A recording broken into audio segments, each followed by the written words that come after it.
E aí, sétimo ano, hoje nós vamos dar prosseguimento à região sul do Brasil para falar da ocupação e da população, tá? É bom lembrar, na semana passada nós já falamos um pouco sobre a região sul, mas é bom sempre lembrar quais são os 3 estados que compõem a região sul, né? Paraná, Santa Catarina e o Rio Grande do Sul, tá? No livro começa falando aqui que até meados do século XVIII, a maior parte das terras da atual região sul pertencia à Espanha.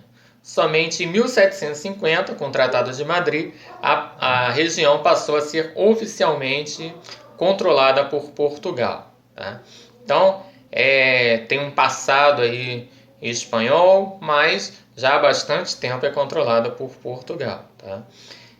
E a área de Planalto foi colonizada a partir do século XVII, quando padres jesuítas fundaram missões nos estados do Paraná e do Rio Grande do Sul. As missões eram grandes aldeamentos em que se reuniam milhares de indígenas guaranis. Os indígenas produziam todo tipo de gêneros agrícolas e exerciam as mais diversas atividades. As missões foram destruídas ainda no século XVII pelos bandeirantes, que capturaram os indígenas para trabalhar como escravos. No Rio Grande do Sul, as missões favoreceram o desenvolvimento da pecuária extensiva. Então, a gente tem um passado, né, uma colonização, uma ocupação um pouquinho diferente do resto do país. Né? Nós tivemos a Espanha controlando durante um momento, tivemos missões jesuíticas portuguesas tentando ali ter uma relação comercial de troca com os índios, e depois os bandeirantes que colonizaram o interior do país chegaram e escravizaram esses indígenas. Tá? A pecuária na região sul, ela até hoje é muito importante. Né? O livro fala aqui,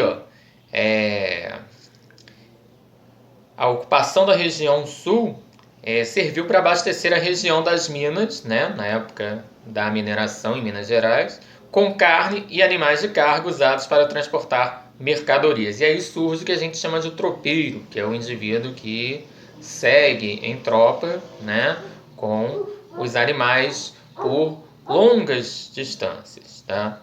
E aqui o livro fala: como na região das Minas predominam planaltos e serras, o transporte de mercadorias em carroças ou carros de boi era extremamente difícil. Por isso, as mulas eram muito valorizadas. Tropeiros gaúchos levavam os animais até Sorocaba, em São Paulo, principal área comercial. A viagem chegava a demorar até 3 meses. Né? Então não era algo fácil. Tá? Nós estamos falando aqui de outros séculos, de outros meios de transporte. Né? Hoje, uma viagem entre Minas e o sul do país, né, consegue-se fazer em aproximadamente um dia. Mas naquela época, né, era tração animal, era algo lento, as estradas sinuosas, locais altos. Então, havia uma dificuldade muito grande. Outra coisa a se salientar aqui na população da região sul é a questão da imigração. Tá? O livro fala aqui que até o século XIX o processo de ocupação e povoamento se consolidou com o incentivo do governo brasileiro para a imigração de europeus. A disponibilidade de terras na região era um dos principais atrativos.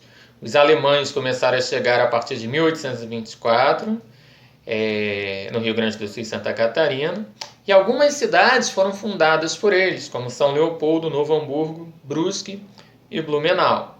Outro fluxo importante foi os italianos, que se concentraram principalmente no Rio Grande do Sul, fundando cidades como Bento Gonçalves e Caxias do Sul.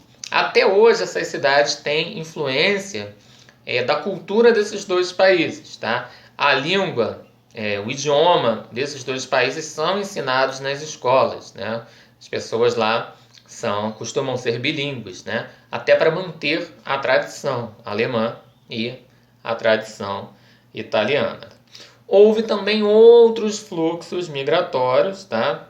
Em menor escala, mas também poloneses, ucranianos, russos e japoneses, principalmente no estado do Paraná, vieram para praticar a pecuária. Tá?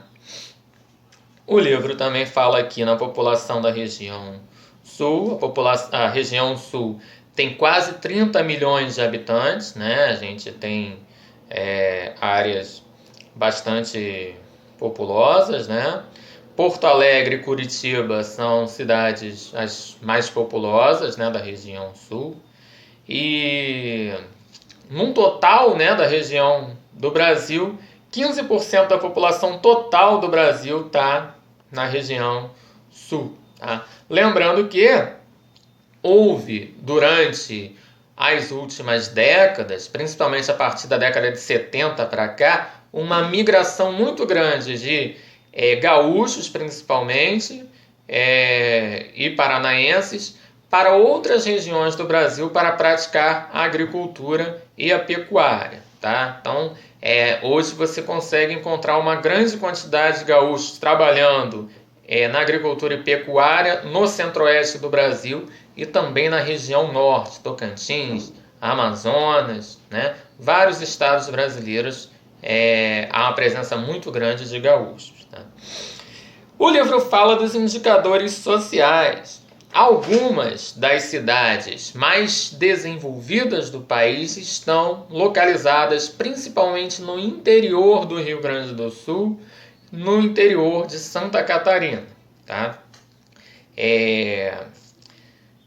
Essas cidades, né, do interior, algumas delas têm uma arquitetura que se assemelha muito à arquitetura europeia. Tá? E, no geral, a população da região sul é majoritariamente branca, diferente de outros estados brasileiros. Tá? As capitais, elas também, apesar, né, de ter um índice menor de desenvolvimento do que o interior, as capitais como Curitiba e Porto Alegre também têm um nível de desenvolvimento alto, comparado com outras capitais brasileiras. Tá? E Florianópolis, que é a capital de Santa Catarina, se destaca pelo comércio e pelos serviços. Tá? Então, pessoal, não deixem de fazer o exercício da página 213, né, para a gente fechar aí essa parte da ocupação e da população da região sul. Tá? Na próxima aula, a gente vai continuar falando da região, falar um pouco da economia da região. Tá? Então, até a próxima, pessoal!